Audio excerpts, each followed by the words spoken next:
¿Qué tal, amigos? Buenas noches, ¿cómo están? Bienvenidos a las 5 de las 7 para comentar las 5 noticias más relevantes de la jornada. ¿Cómo estás, Viviana? Bien, qué bueno tenerte por aquí de nuevo. Gracias, igual. ¿Verdad que te fuiste de viaje en el avión presidencial? Sí, bueno. Pero tuve permiso de la presidencia, como ahora se llama. Bien, nuestros invitados hoy son el analista político Fernán Altuve y la congresista de Fuerza 2011, Marta Chávez, que ya está en unos breves instantes con nosotros, así que vamos de inmediato a conocer las 5 noticias que comentaremos hoy.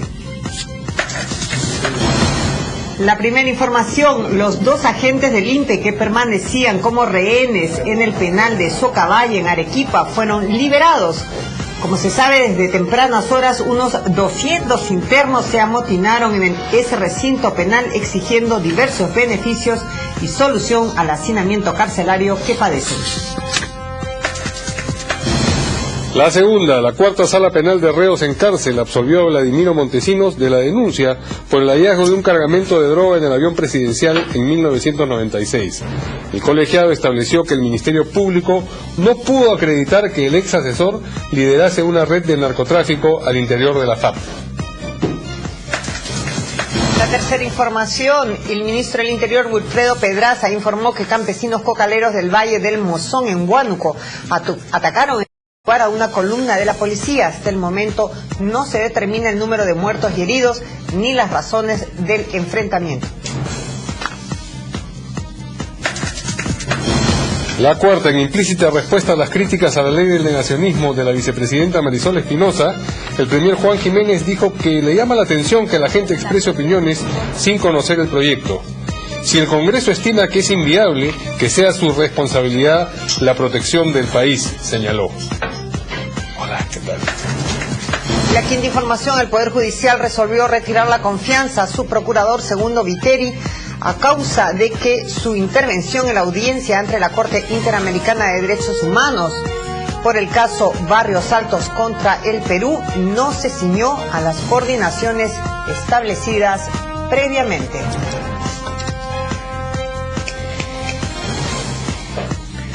Y está con nosotros, como lo anunciáramos, la congresista Marta Chávez de Fuerza 2011, a quienes le damos la bienvenida también a las 5 de las 7. Y pasamos entonces a comentar la primera información de hoy, y es la referida al motín en la prisión de Socabaya, en Arequipa. 200 reclusos se amotinaron, tuvieron retenidos a varios rehenes, incluso al director y al subdirector del penal se menciona. Quemaron colchones, pusieron una serie de pancartas reclamando una serie de beneficios. Luego de unas horas, alrededor de 8 horas, fueron liberados la totalidad de los rehenes, esto en partes, no fueron liberados desde el comienzo todos. Y la Defensoría del Pueblo ha mencionado que están solicitando algunos beneficios específicos. Por ejemplo, denuncian cierto maltrato a la hora de las visitas, también el problema de hacinamiento, en fin, otros beneficios. No se ha reportado de cuántos detenidos hay. El jefe del Instituto Nacional Penitenciario, Luis Pérez Guadalupe, menciona que aún no se tiene determinado la cifra exacta de detenidos. Este penal funciona desde el año 87. Congresista, esta no es la primera vez que una situación de esta se produce en nuestro país. En las cárceles no es para nadie una noticia nueva, que están hacinadas. El problema carcelario se repite y felizmente lo sucedido hoy pues no ha llegado a mayores, como sí pudo haberse producido. Sí. ¿Qué es lo que plantearía usted como congresista para evitar ese tipo de situaciones? Sí, bueno, buenas noches, gracias por la invitación. Bueno, es una situación muy preocupante porque decididamente acá se confluyen una serie de circunstancias hacen que haya hacinamiento, no solamente por la falta de capacidad y la previsión para construir más cárceles, sino también en primer lugar, por enviar a prisión muchas veces preventivamente a gente que pudiera estar en sus casas, y de otro lado no acelerar la salida de las personas que ya tienen incluso cumplida su condena o orden de salida de la cárcel, ¿no? Entonces hay una serie de circunstancias que creo que tienen que merecer una atención muy grande y haber verdaderamente una política carcelaria adecuada. básicamente serían responsabilidad estrictamente del Poder Judicial. Poder Judicial, también el propio Ministerio de Justicia, porque el Ministerio de Justicia tiene un enlace, una cercanía muy grande con el Poder Judicial, ¿no? Entonces... pero cuando habla de excarcelar a personas que ya cumplieron su condena, que no se mande a la cárcel a personas que, digamos, podrían cumplir su sentencia en sus casas, es un tema más del funcionalmente es de ellos, pero no puede ser un tema ajeno al Ministerio de Justicia, porque ellos tendrían que hacer las coordinaciones, las peticiones, los ruegos necesarios para trabajar integralmente. ¿Cree que la burocracia lo permitiría? Yo creo que debe hacerse. Se están perdiendo, creo, esfuerzos en otras cosas y no en esto que es una bomba de tiempo. En la mañana pensábamos que podría ser algo como lo que sucedió en el Sexto, ¿no? De que yo recuerdo tantos años y tanta miseria y tanta violencia que parecía increíble, ¿no? Felizmente no ha llegado a más, ¿no? Sí, efectivamente, como dice Viviana, Hernán, este es un problema crónico, cíclico en el país, pero esta vez pudo revestir características un poco más dramáticas porque han estado de rehenes el director y el subdirector del Penales. Aparte de los problemas que hay que solucionar para que no haya una motivación para el amotinamiento, ha habido un problema de seguridad, porque si no, ¿cómo se entiende que los reclusos hayan podido tomar de rehenes al director y al subdirector del penal? Hay un problema también con el personal que cuida las cárceles, que está mal pagado, mal formado, mal atendido, y no es un secreto para muchísimas personas que hay muchas cárceles donde hay un cogobierno entre las autoridades del INPE y los internos que manejan un montón de áreas que deberían estar bajo la administración, lo cual permite que se produzcan estos espacios en los cuales se puede ir más allá de lo que se hubiera debido en la toma de las circunstancias. Esto es un campanazo que hay que tomar en cuenta de gravedad de algo que puede venir. Ya desde que comenzó este gobierno se han notado en el INPE muchas llamadas de atención sobre cosas que están pasando mal, sobre todo en el sur del país. Acuérdense que hubo una fuga terrible de presos en Puno y nada ha pasado. Entonces no entiendo por qué no hay responsabilidades directas del presidente del INPE sobre cosas que cada día son más graves. Si bien yo creo que los funcionarios hacen lo que pueden en muchos casos,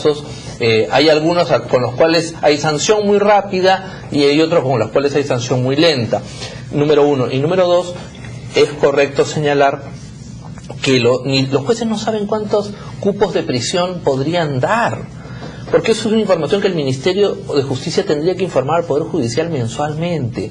No podemos atender más personas. Si ustedes son los que llevan a los presos y los que los liberan, si ustedes no ven la forma de dar beneficios y liberar a tanto número, no pueden mandar más gente. Entonces el Poder Judicial está mandando y no retirando. Es muy fácil entrar a la cárcel en el Perú y muy difícil salir de ella. Pero la administración de justicia del ministerio es culpable de que no pone la información, porque los jueces no tienen por qué saberlo. Ellos cumplen con sentenciar o sancionar o dar retención preventiva, pero tiene que haber una información. Pero ¿qué pasa si es que efectivamente hay los delitos que se cometen, congresista? Es decir, si es que efectivamente los que están presos debieran estar presos. No decimos que todos, pero digamos que la población del Perú se ha incrementado y no a la misma proporción de la velocidad que las cárceles. Entonces, el problema de hacinamiento es real y el problema de presupuestos también, que no se construyen nuevos penales. No es una realidad, digamos, que no se puede tapar así de fácil con que no se condenen, no se manden a las cárceles. No, absolutamente. Por eso no he mencionado solamente esa condición. Y aquí se están mencionando varias cosas que contribuyen a esto que ha sucedido, ¿no?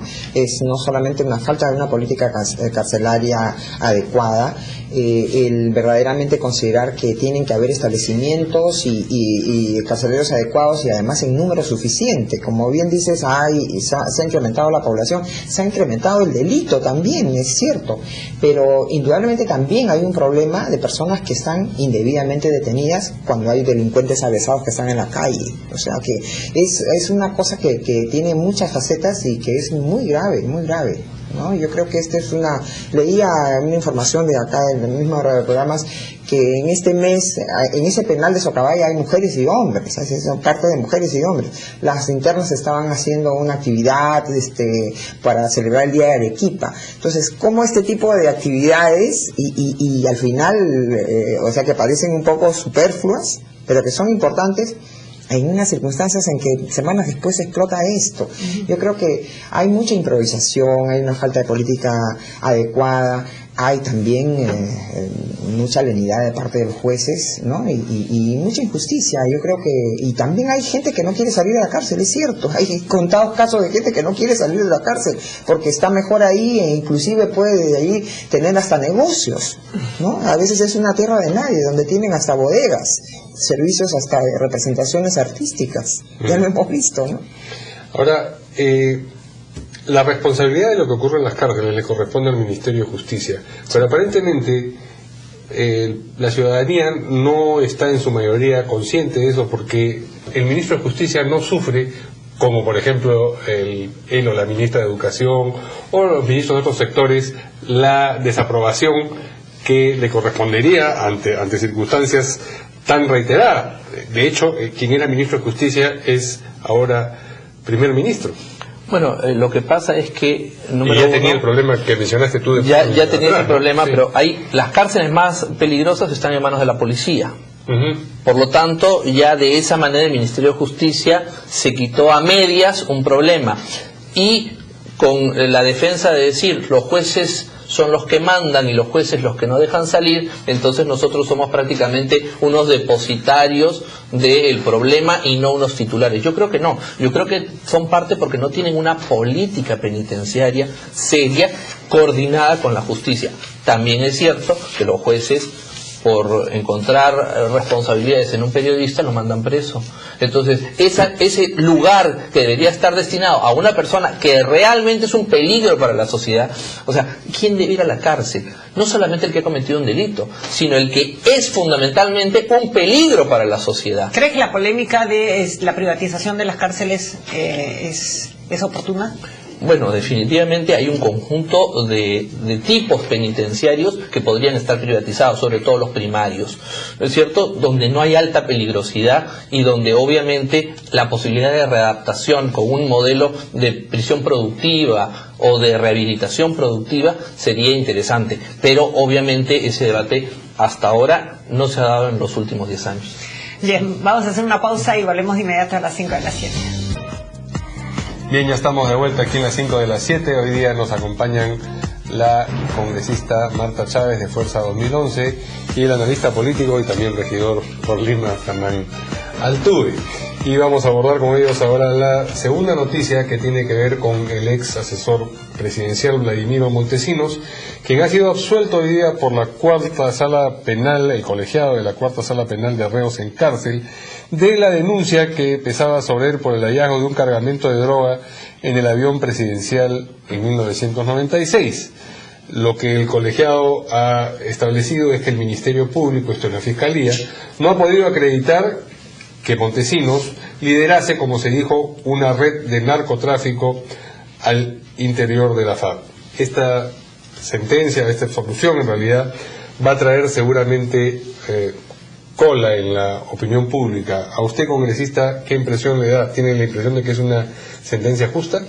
No conozco los detalles, pero lo que siempre yo consideré en el momento que se produjo el descubrimiento de este alijo de droga en el avión presidencial es que habían verdaderamente funcionado los mecanismos de, más allá de, por ejemplo, acá se quería acusar al señor Montesinos, o sea, suponiendo que el señor Montesinos hubiera tenido algo que ver, más allá de él fue más poderoso el control para lograr ubicar y impedir que ese cargamento llegara a buen puerto, ¿no? Es decir, funcionaron los mecanismos de control, porque yo me imagino que tiene que hacerse rutinariamente una revisión de esto, porque creo que en todos los aviones presidenciales en el mundo inclusive en los comerciales podría estarse poniendo este tipo de alijos, porque ¿cómo si no se produce el narcotráfico? ¿Cómo es que Estados Unidos puede ser el primer consumidor de drogas en el mundo? Porque también ahí llegan estos cargamentos y hay corrupción. Entonces, y yo en el momento me felicité de que los controles hayan funcionado, ¿no? Obviamente me preocupé de que llegaran al atrevimiento de utilizar el avión presidencial, ¿no? Pero ahora, si es que no se ha aprobado la relación del señor Montesinos con este tema, pues es trabajo del Poder Judicial el encontrar quién es responsable y quién es inocente, ¿no? Es cierto que también tenemos una opinión pública pues que a veces ha sido alimentada con ciertas atribuciones de poder condenar o declarar inocente a las personas, y creo que eso no es justo, ¿no? Es el Poder Judicial el que tiene esa potestad, no la opinión pública, ¿no? ¿Qué crees tú que ocurra con esta sentencia en la opinión pública o en la perspectiva de la opinión pública? Va a ser una sentencia polémica, va a haber un sector que siempre ve que todo lo que tuvo que ver con el gobierno del presidente Fujimori y con el ex asesor Montesinos es negativo, malo, y va a llevar esto como una evidencia de que no se ha cumplido con un deber de justicia, etcétera.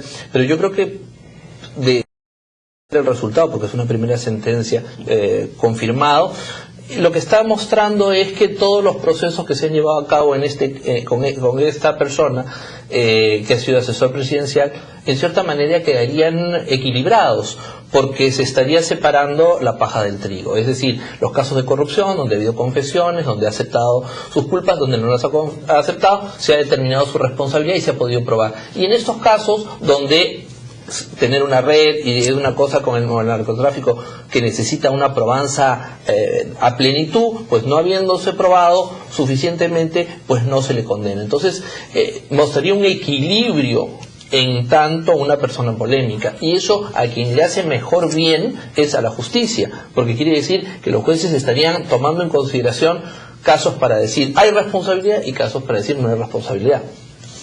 Ahora, respecto al caso específico de que se encuentre droga en el avión presidencial, pese a congresista que usted menciona de que esa posibilidad se puede dar en varios aviones presidenciales del mundo, bueno, lo cierto es que no lo considero tan factible, porque si a un sitio tiene que guardarse estrictas medidas de seguridad, más en un país como el nuestro, pues que tenía situaciones de terrorismo, y en fin, es el avión presidencial, no solamente el presidente va ahí, gente muy importante, es decir, las medidas de seguridad pues tienen para que hayan podido insertar droga ahí, tendría que haber habido una colusión de situaciones o una,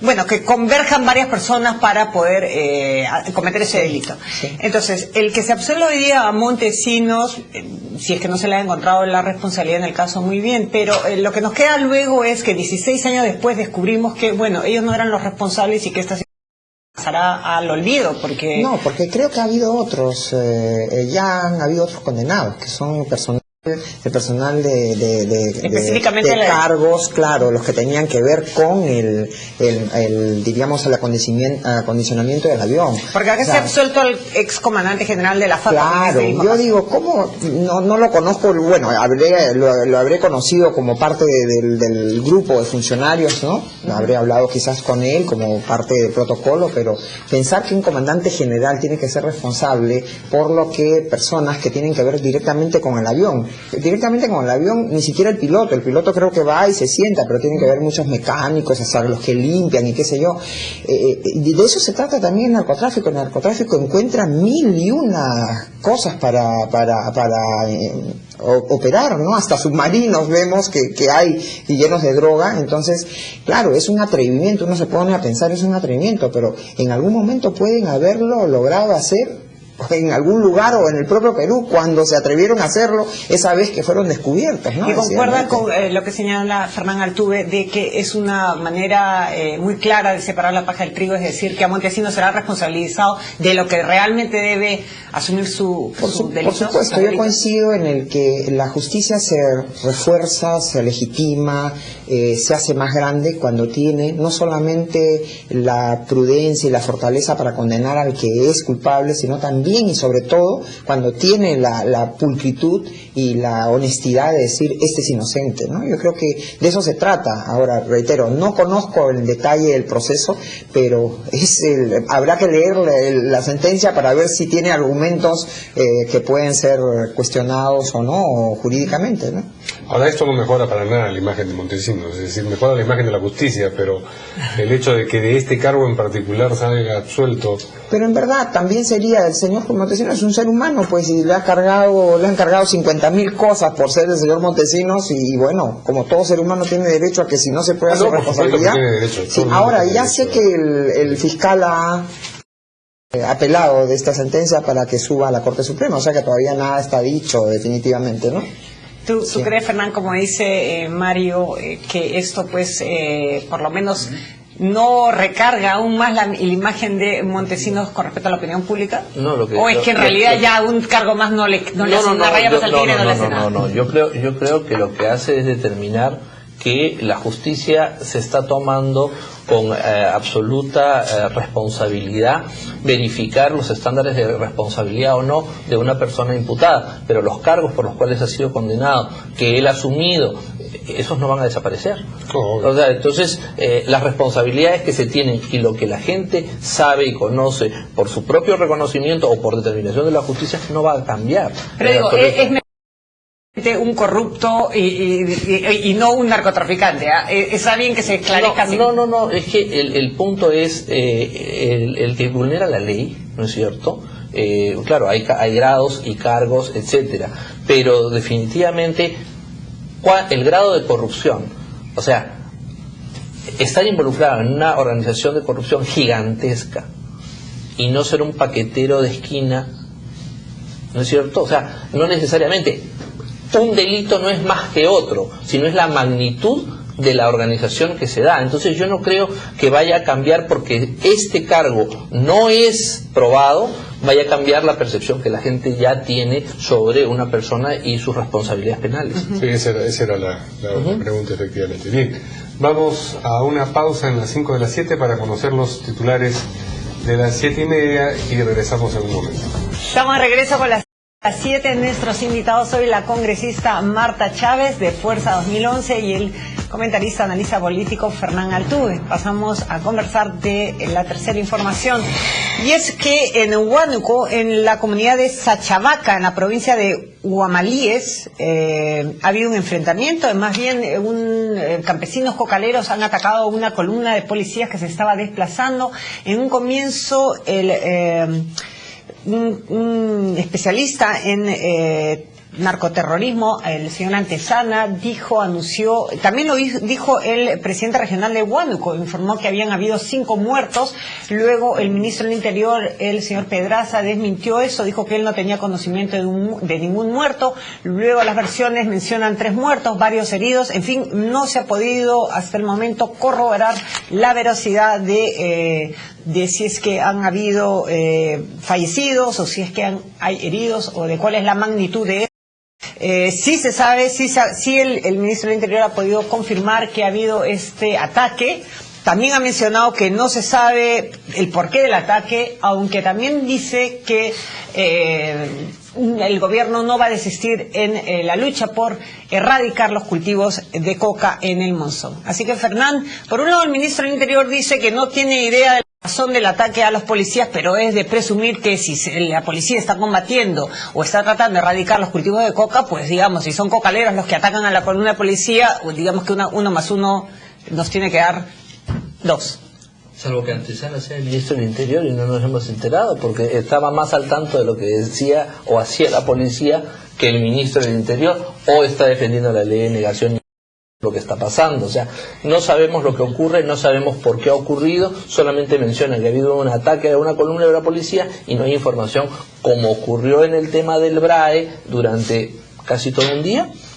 Después nos vamos a enterar poco a poco porque la prensa va a ir investigando que pasó A o pasó B o pasó C. Entonces, este tipo de actitudes del gobierno actual, de no poner inmediatamente una línea de comunicación con la prensa y la opinión pública de lo que está ocurriendo, siendo prudente, obviamente, pero para que no haya otros actores que empiecen a darle información que es el gobierno el que la que tiene que dar, pues lamentablemente lo que hace es generar suspicacias, incertidumbres, inseguridades y una sensación de gobierno. Ahora, lo único que es información cierta en este caso es que quienes han atacado a la columna de policías no han sido narcoterroristas, han sido campesinos cocaleros. Eso le da a toda esta circunstancia una dimensión completamente distinta y mucho más grave, me parece, congresista. Sí, lamentablemente se ha visto en los últimos años un aumento importantísimo en el cultivo del ajo de coca.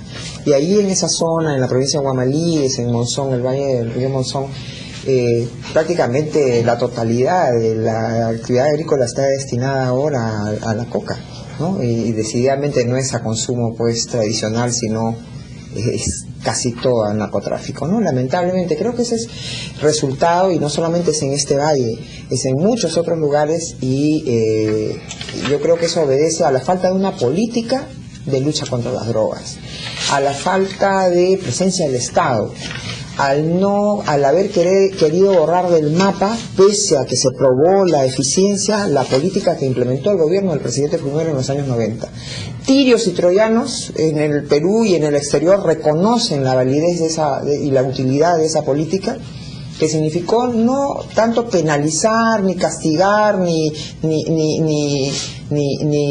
estar enfrentándose o combatiendo a los propios campesinos, sino de darles una oportunidad de otros cultivos. Entonces, decididamente ha crecido. El Perú tiene ahora, casi por una cuestión, decían los especialistas, solamente por una cuestión coyuntural especial, no le cambia en el deshonroso papel de ser el primer productor de coca, ¿no? Entonces, yo creo que esto es una ausencia de políticas concretas, ¿no? De lucha contra el tráfico de drogas. Y ojo, que ahí hay remanentes de Sendero Luminoso. Esa es una zona donde hay remanentes de Sendero Luminoso. Y esta posibilidad de que esa alianza se repotencie también es muy peligrosa, ¿no? Está muy cerca de Lima, además, estaba viendo en el mapa, y a través de la provincia de Cajatambo de Lima, estamos al ladito de Lauricocha y de Huánuco, ¿no? Entonces, eso es algo muy peligroso, ¿no? Ahora, Fernán, escucho a la congresista Marta Chávez y respecto a su reflexión de cómo el gobierno de Fujimori enfrentó o trató de erradicar los cultivos de coca, y no puedo evitar hacer una reflexión respecto a lo que todos los gobiernos han dicho. Todos los gobiernos dicen: estamos y no vamos a claudicar en nuestra tarea de erradicar los cultivos de coca, estamos detrás de erradicar el narcotráfico, y sin embargo no retrocedemos ni un ápice. Más bien sentimos que el narcoterrorismo cada vez nos gana, porque cuando creemos que la batalla se ha ganado, pues ahí están las muestras de que no se está presente, y como menciona la congresista, pues estamos en este nada honroso segundo lugar de producción de coca, a pesar de los esfuerzos de tantos gobiernos. Entonces, esta situación de que ya los cocaleros tomen cartas en el asunto, como menciona Mario, pues ya han desafiado a la policía, han atacado a la policía. No es que se han valido de otros terceros para enfrentarla, sino que ellos mismos han tomado cartas en el asunto para defender sus cultivos. Hace unas semanas hubo una declaración del jefe del Comando Conjunto dando a entender, sorprendió, pero nadie hizo mayor caso, de que la población en esas zonas no estaba con los agentes del Estado, ni se sentía representada por el Estado.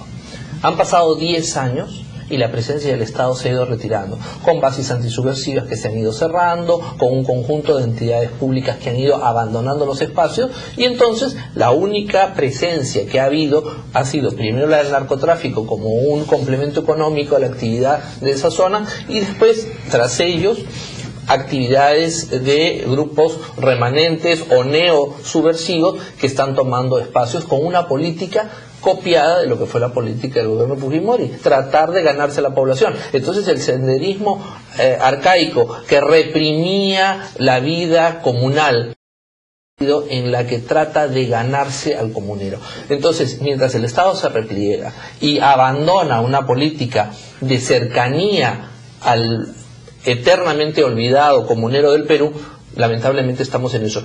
Todos declaran, pero aquí las cosas se saben por sus frutos, no por las declaraciones, por los hechos, y los hechos son muy negativos.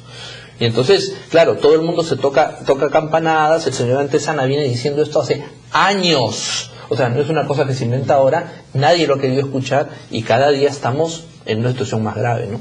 Pero tú me comentabas fuera de cámaras antes que esto te recuerda a una situación anterior en otro lugar del oriente peruano. Bueno, sí, esto parece Pagua, ¿no?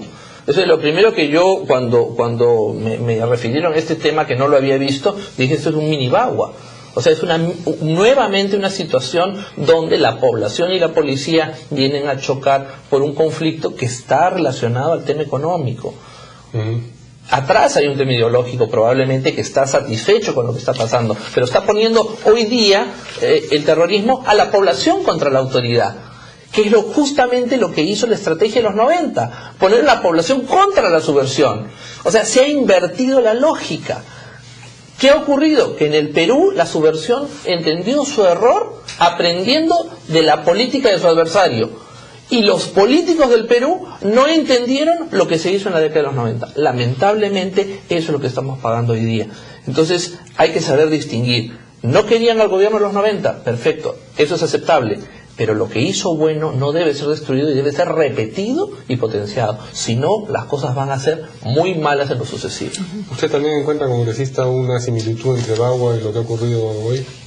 Bueno, relativamente, felizmente no ha sido de la magnitud, ¿no? Pero en cuanto a, sí, decididamente, y es porque son zonas que pese a que cultivan hoja de coca están en zona de pobreza, están en el mapa de la pobreza, ¿no? Y entonces son lugares donde ya no hay programas sociales, ya no hay lo que había en los programas que tenía el gobierno del presidente Fujimori, ¿no? De apoyo con semillas, de apoyo técnico, de apoyo con módulos de maquinarias, de carreteras, e inclusive gestiones. Ahora, también es una responsabilidad de países como Estados Unidos, pues las migajas que dan para la cooperación es no entender el propio problema en el que ellos están y que el narcotráfico es un problema que excede la capacidad de los países, ¿no? Entonces destinan migajas, gastan miles de millones de dólares anualmente para rehabilitar a sus drogodependientes y aquí vienen y se aportan 40 millones y se los gastan en sus propios funcionarios, es bastante, ¿no? Ahora, no hay interdicción aérea también, eso ha cesado y se sabe últimamente que están utilizando ya aeropuertos clandestinos, es decir, el Perú está exportando pues estos productos y decididamente al interior hay capacidad para estarles pagando más que por cualquier producto, ¿no? Más que por cualquier cultivo. Y yo creo que es un problema muy grande el que tiene nuestro país, ¿eh? Dentro de muchos que tenemos. Sí, pero este es uno creo que de los más mayores, me parece. Definitivamente. Bueno, vamos a hacer una pausa y regresamos de inmediato. Este es el último corte para continuar con las 5 de las 7.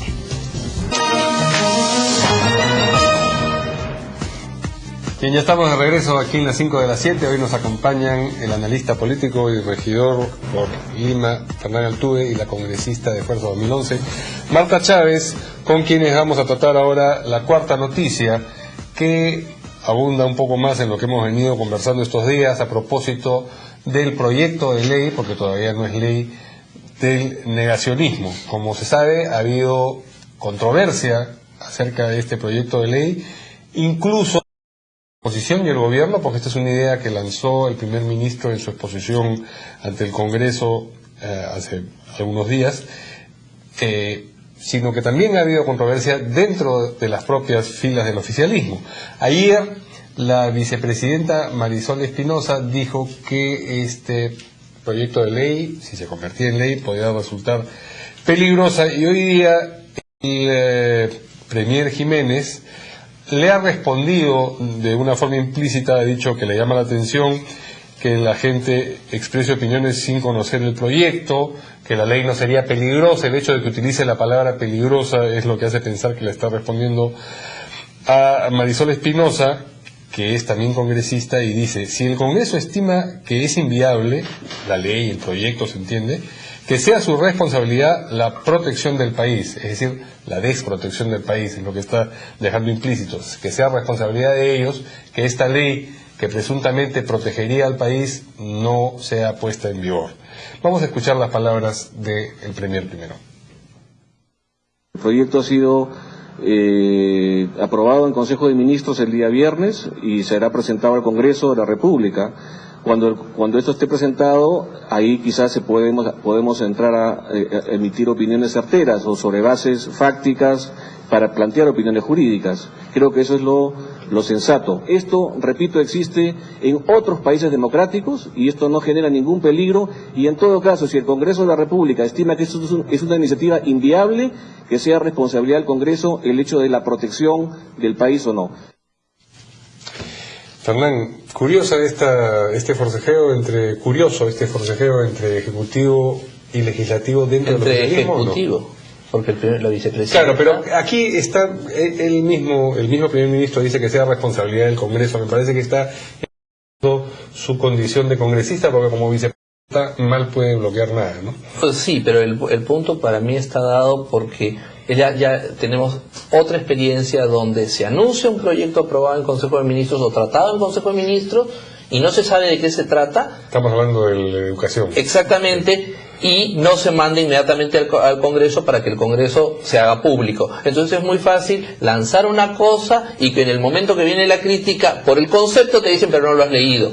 Entonces lo más lógico es que lo apruebes, no digas nada, lo presentes, se haga público y entras al debate. Ya vamos dos situaciones similares, equivocadas, que generan este tipo de reacciones. Porque si son conceptos polémicos, obviamente, y no se informa bien o no se transmite bien, a lo mejor lo que quieren es un espacio para poder cambiar las cosas de la crítica antes de mandar el proyecto, lo cual parece poco serio. Entonces, lamentablemente, yo creo que la mecánica del Consejo de Ministros es equivocada.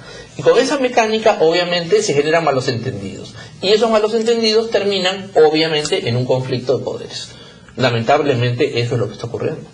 Congresista, ¿usted también cree que se trata de un proyecto peligroso o le parece un proyecto adecuado? Bueno, por lo que se ha dicho, porque lamentablemente hasta ayer el proyecto no había llegado al Congreso, ¿no?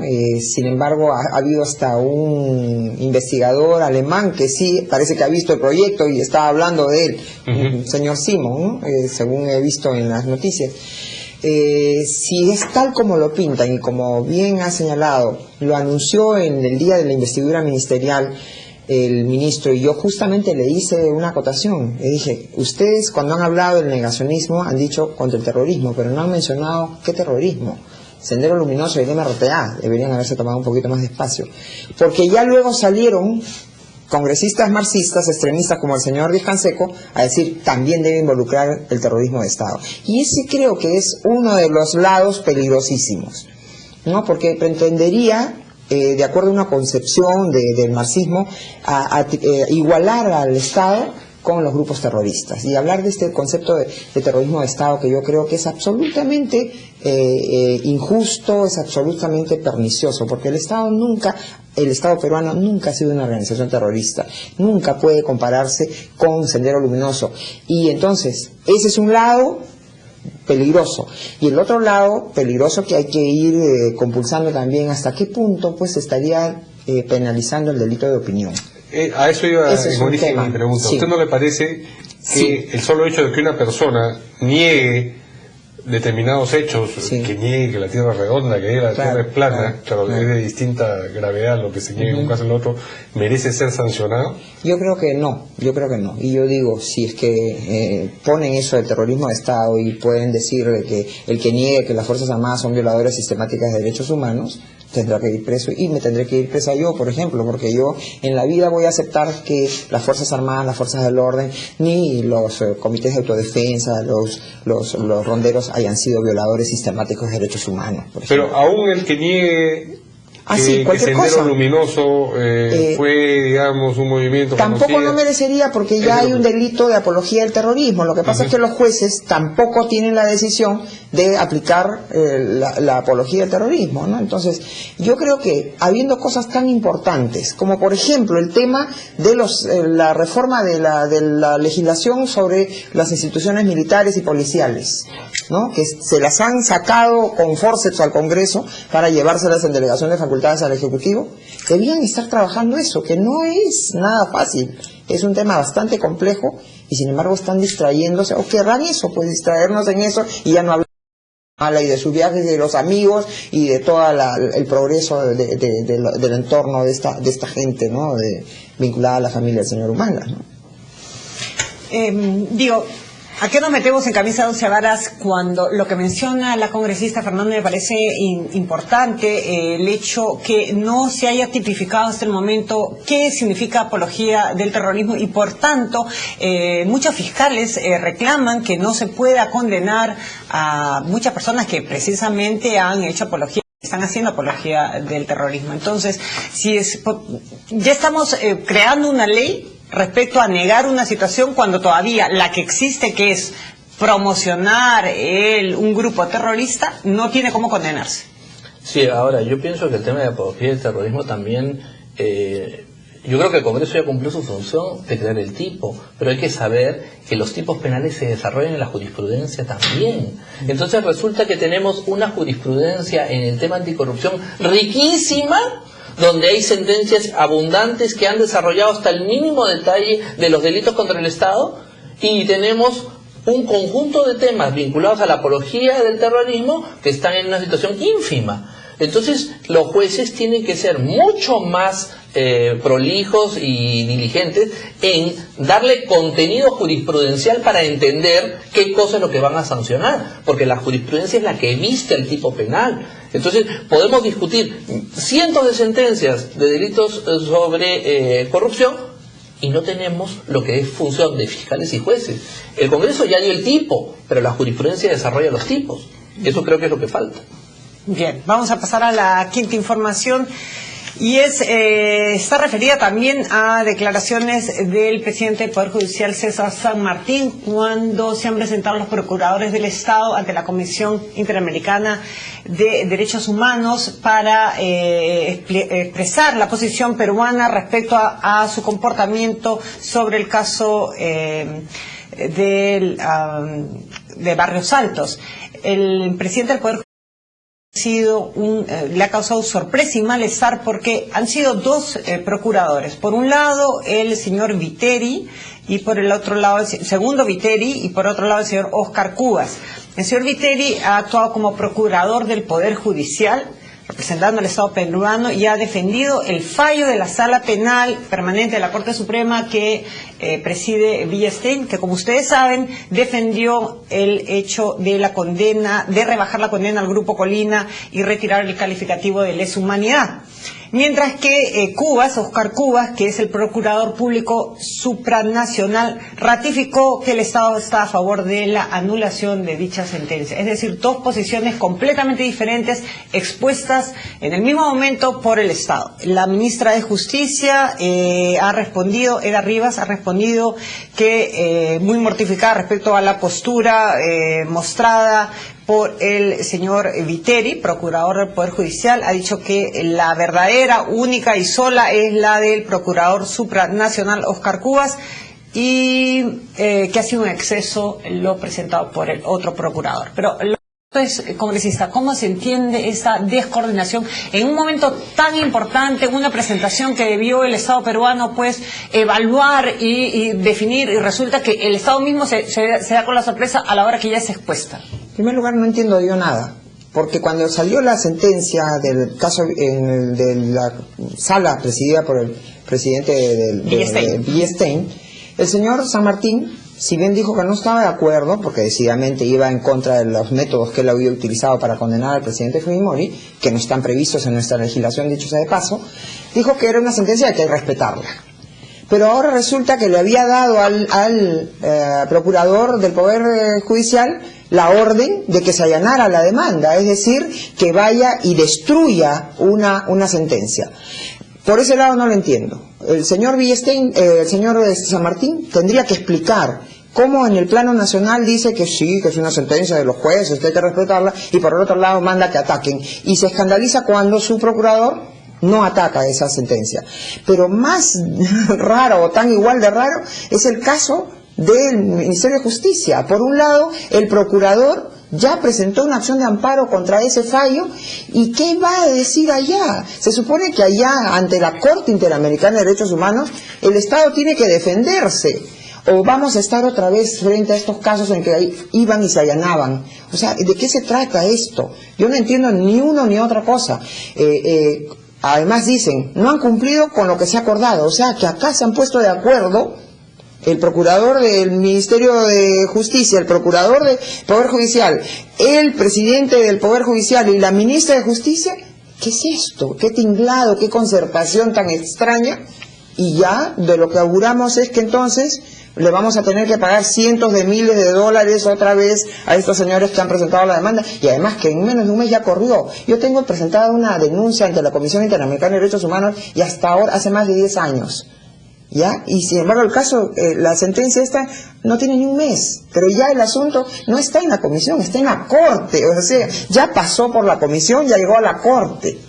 ¿Qué es esto? ¿Qué está pasando en el Perú? Yo no entiendo nada, en verdad. Ahora, el Poder Judicial ya le retiró la confianza al procurador segundo Viteri. Yo se la retiraría a San Martín, más bien. Sí. Pero mi pregunta era de naturaleza legal, Fernán. ¿Qué se hace la Corte Interamericana con esta posición doble del Estado peruano? Bueno, aquí hay una cosa muy grave. El Estado, cuando asume responsabilidades ante terceros internacionales, solo tiene una voz. A eso voy. Yo no sé cómo puede haber ido dos personas a sostener una posición o dos. ¿Quién le dio la autorización a ir? Porque tiene que haber sido autorizado por tres: por el Ministerio de Justicia, por la Corte Suprema y por el Ministerio de Relaciones Exteriores. ¿Cómo es posible que se presenten ante un tribunal y un abogado del Perú y otro abogado del Perú, que debería haber ido solo uno a decir una posición, la que fuera, pero una sola, empezaron a pelearse? Un magistrado les dijo: señores, los problemas del Perú arreglados en el Perú, hemos hecho un papelón. Y es porque han cambiado un conjunto de conceptos a último minuto. Y esto, Rosa María Palacios lo ha dicho claramente en su programa, es una campanada sobre la Haya. Si así vamos a ir al informe oral, manejados así, cuidado. Y yo tengo mucha preocupación de que se puede estar cambiando la estrategia en la Haya a último minuto. Entonces hay que advertirle a la opinión pública de que esto que hoy día se ha visto, el día de ayer, en la Corte Interamericana, no vaya a ser un antecedente de un cambio de posición en la estrategia del Perú en el tema de la Haya, que puede ser mucho más grave de lo que ha pasado. Eso es una vergüenza internacional. Yo he sentido vergüenza ayer. Eso no puede pasar. El Perú tiene una voz y debe tener una sola línea. Y cuando planea una estrategia, la cumple hasta el final. No es que hoy día te meto un abogado, mañana te saco. Los magistrados estaban totalmente sorprendidos. Pueden ser buenos o pueden ser malos. No es un tema de bondad o maldad. Es un tema de que el país no puede hacer una cosa como la que ha ocurrido. Y asume y pone en responsabilidad a la Corte Suprema, al Ministerio de Justicia y al Ministerio de Relaciones Exteriores. Los tres son responsables. Que te quito la confianza, que te la doy, que te la pongo, que te la vuelvo a poner, no me importa. El Perú ha quedado mal y eso no puede volver a pasar. Bien, felizmente en el tema de la Haya no conocemos una multiplicidad de posiciones como en este caso. Cuidado, Sí, pero- cuidado, que hay talanes que vienen muy peligrosos. Bien, ojalá que no sea... Esperemos que el presidente y el canciller continúen con la línea que se ha trazado y que no nos den una sorpresa de cambio de estrategia. Quiero permitirme pedirles algo. Sí. He recibido una información de una familia que en estos momentos está velando a una mamá que hace 5 días fue atropellada. Resulta que esta señora fue atendida a los 5 días en la clínica Mesón de Santé, falleció lamentablemente, y sin embargo en la 39 Fiscalía Provincial Penal está amenazando a la familia con ir a retirar el cuerpo que está velándose en San Antonio de Padua para ponerla a la señora en la morgue y qué sé yo, por el hecho de que acá hay cosas que investigar por el atropello, pero la señora ha estado 5 días en una clínica, ya tiene el certificado de defunción, por lo tanto no es una muerte que esté sujeta a sospecha, algo extraño. Entonces creo que es una maldad y ojalá que el señor fiscal de la Nación escuche esto y ponga término. No puede ser así una familia, ¿no? Muy bien. Les Gracias. agradecemos, hemos escuchado su invocación y el país también. Gracias. Les agradecemos a nuestros dos invitados, Fernán Altuve y la congresista Marta Chávez. Y con ustedes será hasta mañana a las 5 o las 7 y los dejamos con Javier Ávila en la central de información.